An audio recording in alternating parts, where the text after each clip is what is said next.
नमस्कार। दूरदर्शन केंद्र port Blair की ओर से आप सभी दर्शकों का इस कार्यक्रम में हम हार्दिक स्वागत करते हैं। सरकार की ओर से देश भर में जन कल्याणकारी योजनाएं चलाई जा रही हैं। इन योजनाओं का लाभ समाज के हर तबके को मिले, पंक्ति में खड़े अंतिम व्यक्ति तक इन योजनाओं का लाभ पहुंचे, हर व्यक्ति इन विकास प्रक्रियाओं से अपने को जुड़ता हुआ महसूस करे और सबकी जिंदगी में खुशहाली आए, यही उद्देश्य है। अंडमान निकोबार प्रशासन भी इन विकास योजनाओं को बखूबी अंजाम दे रहा है, इनका प्रभावी क्रियान्वयन किया जा रहा है।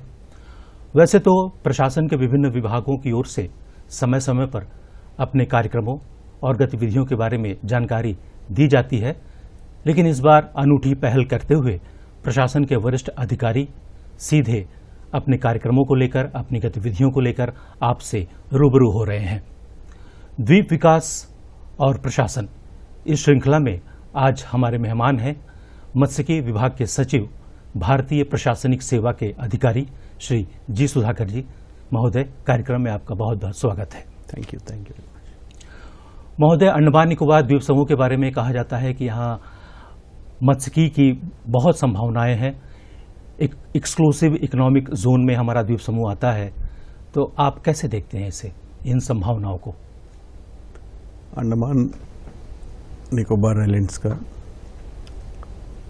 फिशरीज रिसोर्सेस है जो एस्टिमेटेड है 1,48,000 मेट्रिक टन्स है। अभी जो हम टैप कर रहे हैं ओनली अराउंड 45,000-46,000 एनुअली टैपिंग हो रहा है। काफ़ी कंस्ट्रेंट्स है। डीप सी फिशिंग में हमारा पास मॉडर्नाइज्ड फ्लीट नहीं है।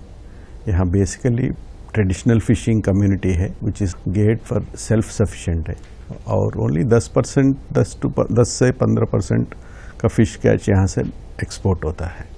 इसीलिए हम there is lot of gap between potential and tapping. जी, आपका जो मत्स्यिकी विभाग है, जब से ये आकार में आया है, जब से इसका इंसेप्शन हुआ है, तब से किन किन उद्देश्यों को लेकर ये कार्य करता आ रहा है? किस प्रकार से मछुआरा से जो समुदाय है या समाज है इसके प्रति अपने को उत्तरदायी समझता है? किस प्रकार के कार्यक्रम आयोजित करता है? क्या लक्ष्य निर्धारित किए गए हैं? Basic function of the department है जो कैप्चर फिशिंग है, जो सी फिशिंग है, सी फिशिंग को इंक्रीज करने के, प्रोडक्टिविटी इंक्रीज करने के लिए by giving assistance to the fisherman, जो भी मछुआरे हैं, सभी तरफ का सब फाइनेंशियल सब्सिडी देना है, या बोट्स प्रोक्योरमेंट करने के लिए, या एंटरप्रेन्योर्स को पोस्ट हार्वेस्ट आइस फैक्ट्री या कोल्ड स्टोरेज सेटअप करने के लिए, या फिशरीज कियोस्क सेटअप करने के लिए, जो भी एक्टिविटीज़ और इंफ्रास्ट्रक्चर और क्रिएशन ऑफ एसेट्स करने के लिए हम सब्सिडी देके अवेयरनेस प्रोग्राम्स कंडक्ट करके नया मॉडर्नाइज टेक्निक्स के बारे में, ये सारा होल गैमट ऑफ एक्टिविटीज़ को कवरेज का है हमारा मेन फंक्शन है फिशरीज डिपार्टमेंट का। जी, ये भी कहा जाता है कि हमारे समुद्र में जो मछलियां हैं, इनकी बाहर बहुत मांग रहती है। मुख्य भूमि में, मेनलैंड में बहुत सी मछलियां एक्सपोर्ट क्वालिटी की हैं, जैसे ग्रुपर है, टूना है, तो इस बारे में आप क्या कहेंगे? टूना का काफ़ी पोटेंशियल है। Deep sea tuna, particularly yellow fin tuna और बिग एट टूना का काफ़ी सशिमी और सुशी ग्रेड का इंटरनेशनल मार्केट में काफ़ी डिमांड है, और हमारा पोटेंशियल भी 60,000 मेट्रिक टन है। उसमें ओनली अराउंड 3,000 टन अभी कैच कर रहे हैं। मेन प्रॉब्लम, जैसा मैं पहले कहा है, हमारा पास deep sea tuna fishing longliners नहीं है। जो टूना है, if you want to get अच्छा market price, international market price में सशिमी सुशी ग्रेड को मिलना है, तो पकड़ने के बाद 3 घंटे के बाद उसको प्रोसेसिंग करना है। ऑन बोर्ड प्रोसेसिंग फैसिलिटीज होना चाहिए। इस टाइप ऑफ वेजल्स अभी नहीं है, बट अब कुछ प्रपोजल्स आए हुए हैं, उसमें प्रोग्रेस हो रहा है। So future we expect turn around in this sector. जी जी, टेक्नोलॉजी का हम देखते हैं कि फिशिंग में भी बहुत सारा इनोवेशन आया है, बहुत एडवांस टेक्नोलॉजी भी आई है, फिशिंग गियर्स आए हैं। तो मॉडर्न टेक्निक को, टेक्नोलॉजी को अपनाते हुए मछुआरे अपने को तैयार करें डीप सी फिशिंग के लिए, तो क्या कुछ उनको सहूलियत दी जाती है, क्या कुछ उनको कार्यक्रम के तहत उनको ये लाभ दिया जाता है, सब्सिडी किस प्रकार की दी जाती है, थोड़ा विस्तार से बताएं। जैसा deep sea tuna fishing boats के लिए अभी एक स्कीम अप्रूव हुआ, एक कंपोनेंट अप्रूव हुआ है मिनिस्ट्री ऑफ फिशरीज से PMMSY के अंदर। इसमें हम 40% सब्सिडीज जनरल कैटेगरी को देते हैं और 60% वुमेन या ट्राइबल बेनिफिशियरी को देते हैं। अभी एक कोचिन शिपयार्ड को भी हम शॉर्ट लिस्ट किया है deep sea tuna fishing long liners बनाने के लिए। सो इसमें काफ़ी फ्यूचर है। जी, ये भी जानना चाहेंगे कि मछुआरों के लिए प्रशिक्षण का क्या कुछ प्रावधान है और जो निकोबार द्वीप समूह हैं वहाँ पे आपको कैसा रिस्पांस मिला है इन ट्रेनिंग प्रोग्राम्स का, प्रशिक्षण कार्यक्रमों का? हम फिशरमैन और अदर स्टेक होल्डर्स को विभिन्न प्रकार का ट्रेनिंग प्रोग्राम कंडक्ट कर रहे हैं, जैसा सी केज कल्चर पे, ऑर्नामेंटल फिश रेयरिंग पे,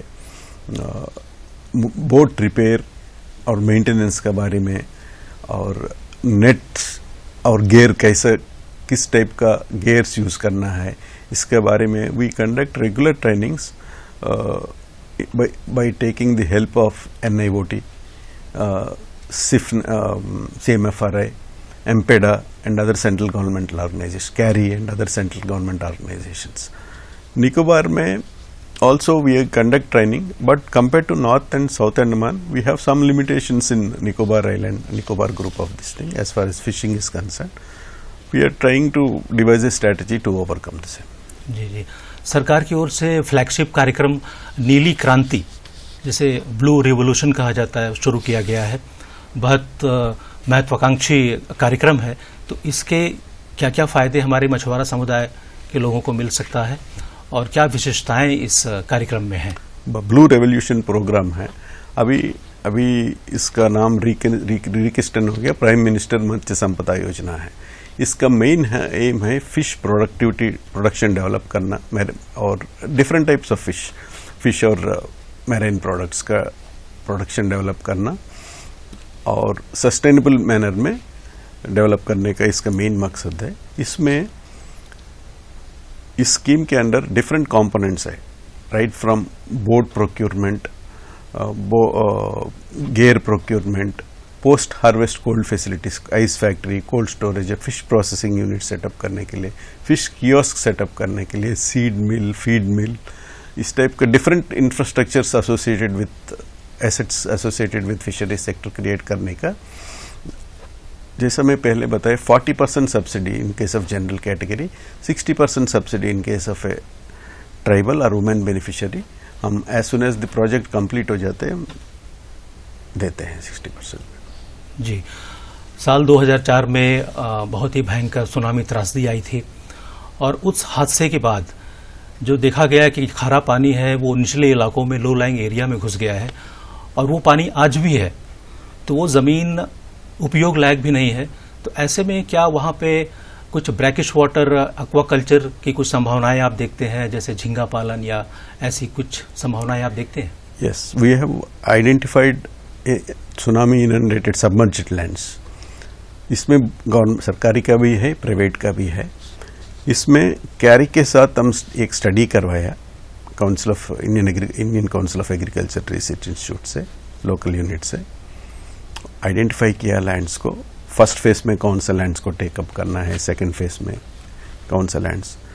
ये लैंड्स है दो चीज़ के लिए बहुत सूटेबल है, एक तो ब्रैकिश वाटर श्रिम्प फार्मिंग के लिए और दूसरा केज फिश कल्चर के लिए, सी बैस वगैरह, इस सी बैस, पंपैनो और कुछ कार्प वेराइटीज के लिए बहुत सूटेबल है। इसमें अभी action is underway at an very advance stage, soon you will see the results. तो बहुत जल्दी इसके बारे में कुछ कॉन्क्रीट कुछ किया जाएगा? यस। तो ऐसे लोग जो प्रभावित लोग हैं उनको कुछ आशा है अभी? यस जी, बहुत अच्छी बात आपने बताई।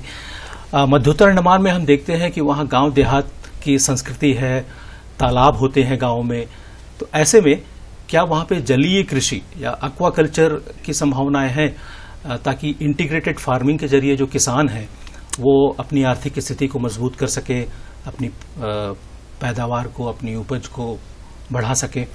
मिडिल एंड नॉर्थ अंडमान या साउथ अंडमान में जनरली फार्मर्स का लैंड होल्डिंग्स बहुत एरिया वाइज स्मॉल है, most of small and medium land holdings. Integrated farming with pisciculture, inland freshwater pisciculture with rohu, katla and mirgal and rupchanda, which have great demand because यहाँ काफ़ी north and middle land में mostly Bengali settlers है, they prefer eating freshwater fish. काफ़ी demand है और existing हमारा islands का supply it is not able to meet the demand. As a result हम कलकत्ता से अभी भी import कर रहे हैं. So एक अभी hatchery setup किया है in private sector in north and middle Andaman. यहाँ मेन कॉन्स्टेंट है हैचरी और फीड मिल भी एक अभी एंटरप्रेन्योर सेटअप कर रहे हैं प्राइवेट सेक्टर में. ये दोनों कॉन्स्टेंट्स ओवरकम हो गए तो there is a good future for integrated farming as well as stand alone pisciculture farming in north and middle as well as in south Andaman districts. मछली पकड़ने का जो व्यवसाय है वो बड़ा जोखिम भरा होता है जहां तक मार्केटिंग का सवाल है, क्योंकि फिश हाईली पेरिशेबल प्रोड्यूस होती है, खराब होने का डर रहता है. ऐसे में क्या विभिन्न द्वीपों में कोल्ड स्टोरेज की व्यवस्था सुनिश्चित की गई है या कैसे लाभ मिलता है लोगों को? अभी हमारे pass through out the islands में प्राइवेट और गवर्नमेंट सेक्टर में इंक्लूड करके 14 कोल्ड स्टोरेजेस है. टोटल कैपेसिटी है 650 मेट्रिक टन्स है. But 70% of this thing is in and around port Blair, बाकी जगह 30% है. अभी प्राइवेट सेक्टर बाकी अदर आइलैंड्स में प्राइवेट सेक्टर में कम है. प्राइवेट सेक्टर में कोल्ड स्टोरेजेस और राइस प्लांट्स कम है, मोस्टली गवर्नमेंट या अनिटको का है. You know the problem of working of this thing, there are issues. So we are now promoting for the private entrepreneurs to set up small cold storages and size factories in all the other remote islands and other places in North and Middle Andaman. They are eligible for subsidy, 40% for general and 60% if it's a woman or a tribal entrepreneur. We are promoting and some people have come forward to set up. Main Port Blair और south Andaman में problem नहीं है. Main problem stand alone और remote islands में ये थोड़ा cold storages का problem है. That we are trying to fill the gap through private sector participation. जी. हाल के कुछ सालों में हमने देखा है कि कई सारे फिश लैंडिंग सेंटर्स तैयार किए गए हैं मछुआरों के लिए, तो इनका किस प्रकार से इनको लाभ मिलता है? फिश लैंडिंग सेंटर्स का किन स्थानों पर ये तैयार किए गए हैं? टोटल 17 फिश लैंडिंग सेंटर बने हैं लास्ट फ्यू ईयर्स में. सबसे बड़ा है आपका Junglighat fish landing centre which is almost a mini fishing harbour. So इसमें फिश को लाना और उसको ऑक्शन करना बहुत आसान रहता है. अनलाइक क्रीक्स में या इसमें आपको लो टाइड में तो you have to wait at the sea में वेट करना पड़ता है जब तक हाई टाइड नहीं आएगा मेक शिफ्ट लैंडिंग सेंटर्स में. वेरएज यहाँ किसी 24 आवर्स आपको ड्राफ्ट मिलेगा जब भी आप आ सकते हैं. फ्यूल का और अदर सेविंग भी होता है इसमें, और तुरंत आपको ऑक्शन भी वहीं हो जाता है, ऑक्शन प्लेटफॉर्म और post harvest cold storage facilities. कुछ मछुआरा अपना फिश को तुरंत नहीं बेच सकते हैं, कुछ दिन वेट करना चाहता है, they can also go for cold storage facilities. इसलिए काफ़ी रिसेंटली लास्ट 2 मंथ्स में तो होप टाउन में भी एक cold storage near the fish landing centre open किया है. That has been found to be very useful. Andaman Nicobar द्वीप समूह में विश्व की प्राचीनतम जनजातियां निवास करती हैं. ऐसे में ये सुनिश्चित करना हमारा दायित्व हो जाता है कि उनकी सुरक्षा को कोई खतरा पैदा ना हो. तो मछली पकड़ने की एरिया से रिलेटेड, उससे संबंधित क्या कोई दिशा निर्देश हैं, क्या कोई रेगुलेशन है, क्या कोई विनियम है कि हम उस क्षेत्र में ना जाएं और कोई खतरा पैदा ना हो? ट्राइबल रिजर्व्स जो ईयरमार्क ट्राइबल रिजर्व्स है, प्रिमिटिव ट्राइबल रिजर्व्स है, उस कोस्टल वाटर्स में fishing, commercial fishing is not allowed. वो है क्लियरली डिमार्केटेड है.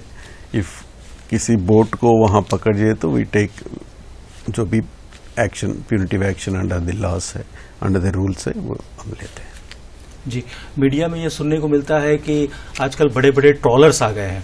बड़े बड़े ट्रॉलर्स लेकर जो बड़े व्यापारी हैं वो मछली पकड़ने जाते हैं। ऐसे में वो अपनी सीमा का भी उल्लंघन करते हैं। जो छोटे मछुआरे हैं उनका दावा है, उनका कहना है कि उनका जो समुद्री क्षेत्र है उसमें अतिक्रमण हो रहा है, तो उनको वो मछलियां नहीं मिल पाती जो बड़े ट्रॉलर पकड़ कर ले जाते हैं।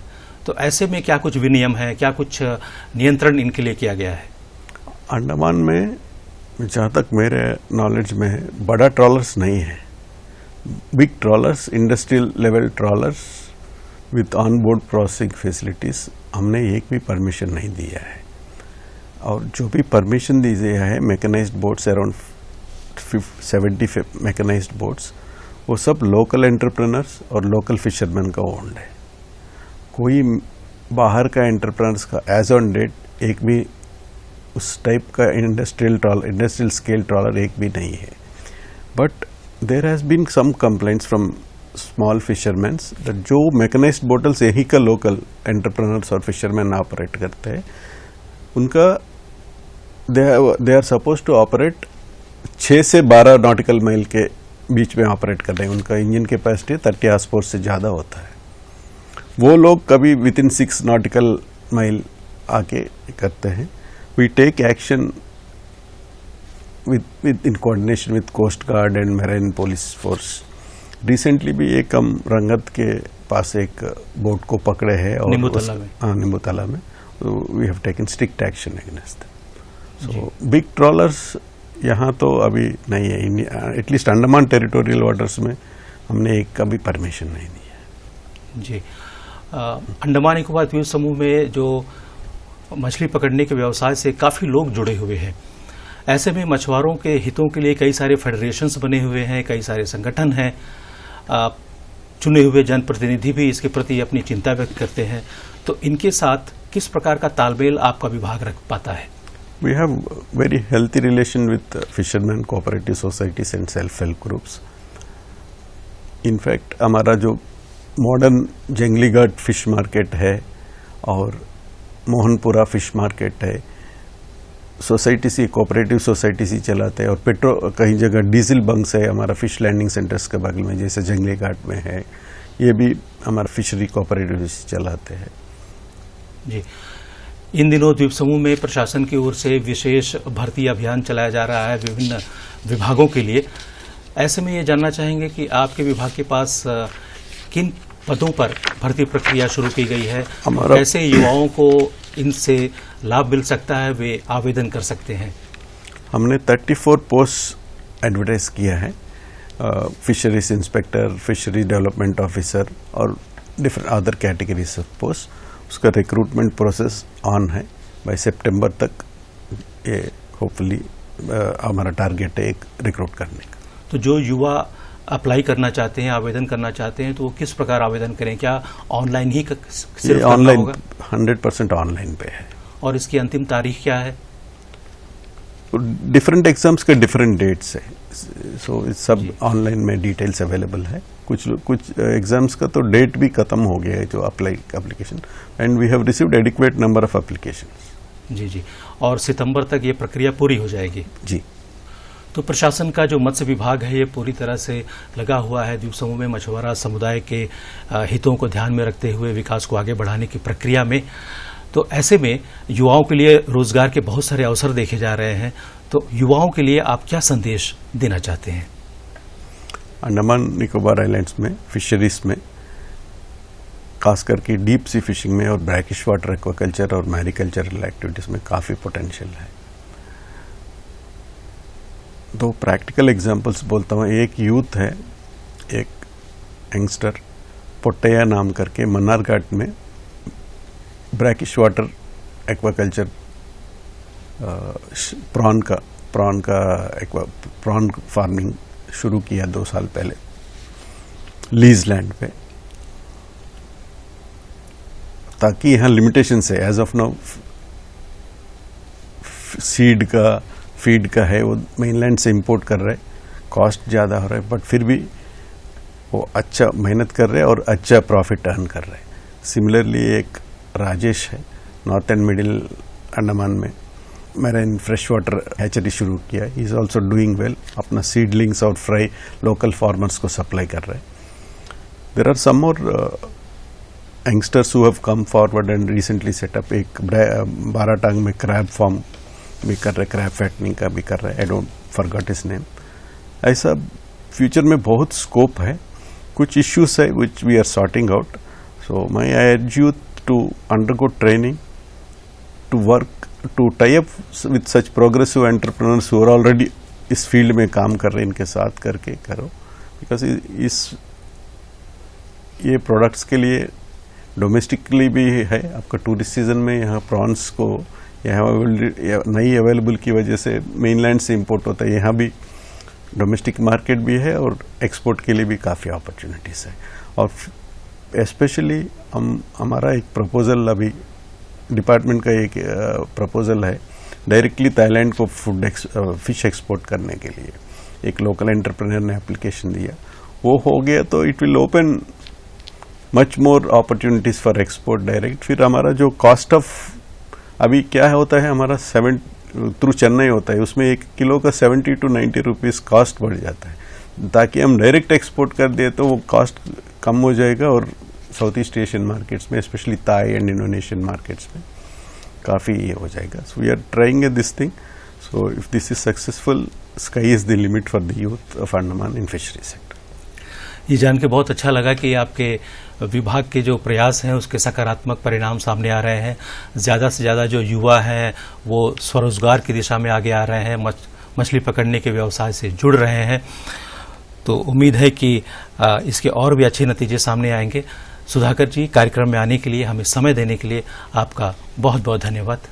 Thank you. नमस्कार.